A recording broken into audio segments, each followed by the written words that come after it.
Va signar un pacte de silenci no escrit amb la seva família.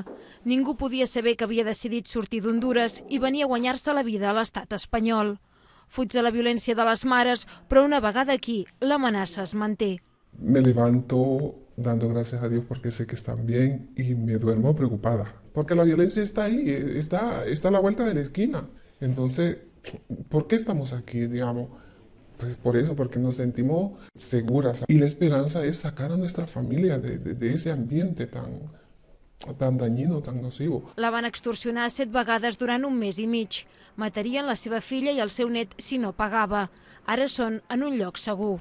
El 24 de diciembre, el chico se presentó a la casa de mi hija con la pistola, le amenazó, le puso la pistola en la cabeza al bebé, que quería, en ese tiempo quería, me recuerdo que son 5.000 o 6.000 lempiras, y que esa cantidad de dinero la quería para esa fecha y que no se pasaran de hora, porque tu madre está en España y gana mucho dinero.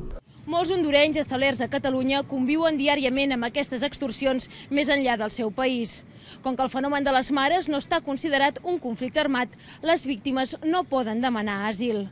L'advocat David Carol porta ara mateix una desena de casos de dones hondurenyes extorquides que estan intentant treure les seves famílies del país i portar-les a Catalunya. Les mares s'han tingut que reestructurar.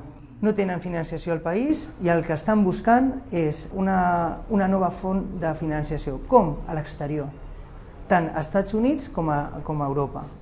Tot i això, hi ha qui encara s'hi resisteix. Uno se queda callado y esto sigue, porque entre más callas, esto va a seguir.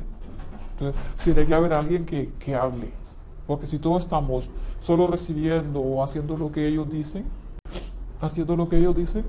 esto no va a parar.